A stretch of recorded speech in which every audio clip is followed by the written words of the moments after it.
Good morning, my friends. So I'm going to go ahead and take my time with this one because I really want you to understand that what you're going through is not the end of the world, and it will blow over and you'll be in a much better position very soon, okay?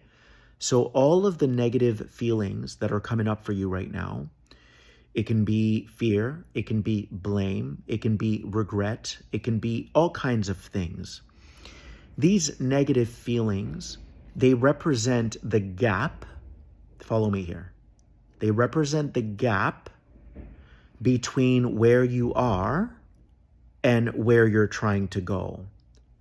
Another way of putting this is they represent the gap between where you currently are and who you think you are and who you really are and who you're going to become. Okay?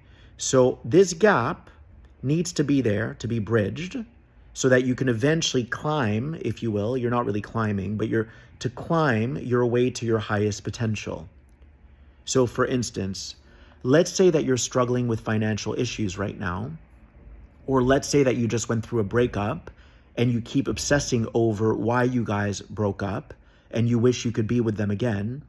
These are all quote unquote negative feelings. It's a negative charge in your body. Okay?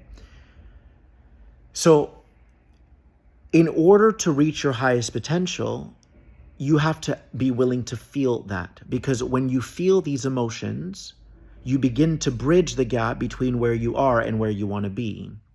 Okay? If you have a desire, for instance, to launch a business and it hasn't felt like it's been quite time, I want to be very clear when I say that that desire is not yours. It is Source's desire, God's desire, the universe's desire working through you, meaning you're feeling called to something greater than yourself. So that desire lives in you because it's meant to be actualized. That work is meant to be fulfilled. Are you following? So the desire is not inherently yours, even though you could say it is, but it's more so part of your assignment, if you will, on this planet. That desire is what Source wants to experience through you and as you. So you could say that it's inevitable that you will be successful, that you will thrive. However, in the interim, right, in this space where you currently stand and where you're going, the negative feelings have to be felt to close that gap so that you can become that. Now, what a lot of people do is they bypass their feeling state. They don't want to feel their fear. They don't want to feel their guilt. They don't want to feel the grief. They don't want to feel the regret. They don't want to feel any of it.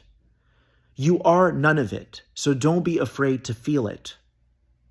You are observing what's coming up for you while simultaneously feeling what's coming up for you, and you're not threatened by it because you are not it. You understand? Think of it like this.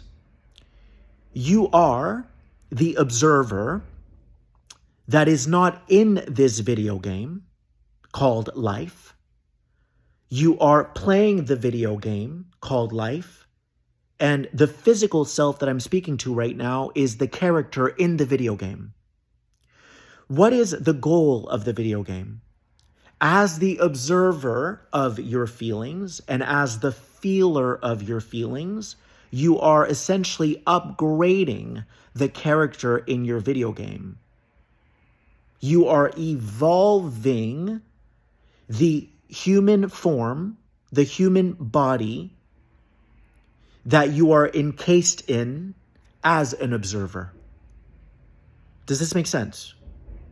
You are evolving, you are upgrading biologically.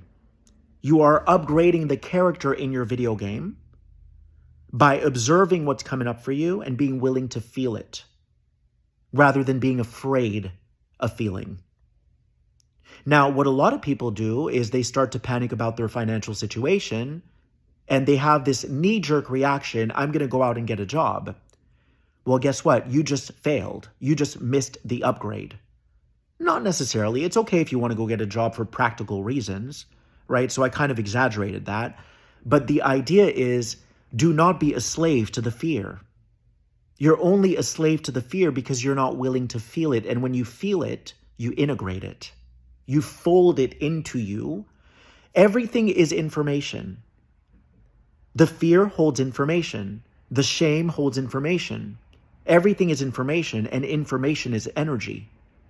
Okay? Your perception of it, being that it's negative or positive, is just your own perception of it. But it's not negative and it's not positive. It just is. Information is energy. And the more you can feel that information, what happens? The more energy you take in, or the more energy you generate. Whereas when you act on the fear, you're a slave to the fear, so you're actually not generating change. You're just having that knee-jerk reaction and being subordinate to the fear. You're saying, I believe you. Oh my God, I'm freaking out about my money. I'm going to go run and get a job. You understand? You're being a puppet, and you're being puppeteered by the puppet master called fear or shame or blame. So what you want to do is take your power back. You want to slide back, observe the fear, observe what your previous self would have done and how your previous self would have reacted, right? That's the video game. You can even see it in your mind's eye. Oh, my fearful self would have reacted to this. I see what he would have done.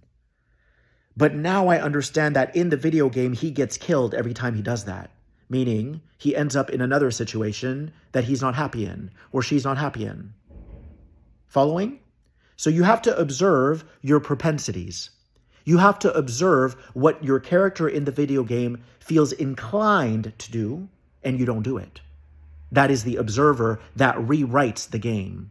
That is the observer that rewrites your story. That is the observer that upgrades the character in the video game to now know all the cheat codes to beat the video game.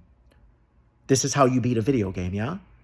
You learn that, ooh, that street is going to get me killed. Oh, yeah, I'm not going to do that again because I know where I end up when I do that. Are you following? So basically, your job is to observe what's coming up for you, to not be afraid to feel the quote-unquote negativity, which is really just perceivable negativity. It's perceived negativity. It's not really negativity. It's just you're perceiving it through the lens of your own fear.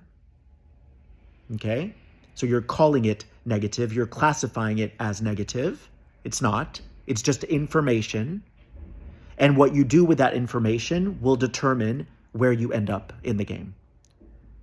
Okay? If you see the fear as, I'm going to go get a job, then you're still a slave to that game. You're not upgrading your character. At some point, you have to slide back, observe what you feel like doing, but you're not going to do it. You're going to feel it instead.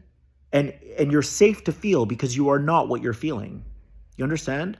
So don't be afraid to feel. And as you feel it, you begin to close the gap or bridge the gap between where you currently are and where the universe wants you. Remember, the desires that you have in your heart to be successful, to be in love, they're not your desires. They're Source's desires for you, God's desires for you. And all you have to do is align with God so that that desire can come to fruition. That's it. But there's all these things in between. There's like these leaves and these bushes and these logs of wood on the floor. Like there's all these things on the trail that are getting in the way, that are slowing you down. And those things represent your own fears. So you have to clear the pathway to join together with Source, which is to say, to join together with that higher version of yourself that is living out its dreams. I love you guys.